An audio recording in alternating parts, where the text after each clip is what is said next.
Bismillahi wa salatu wa salam ala Rasulullah. My dear beloved brothers and sisters, I'm your brother in Islam, Yusuf Shad. We are at our bread factory here in Aden. This is your Zakat and Sadaqah on the ground in Yemen, providing fresh bread to orphans, widows and people with disabilities at a time of massive need where over 17 million people don't even know where their next meal is coming from.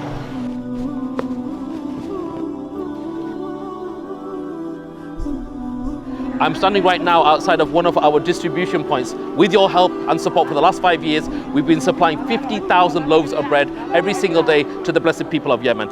The reality is, we want to keep those bread factories alive. And these are a people that the Rasul ﷺ, he spoke about them in the most magnificent terms. He says, Ana minhum wa hum minni. I am from them and they are from me. We're urging you to donate for your zakat and sadaqah today. Wa jazakumullahu khairan.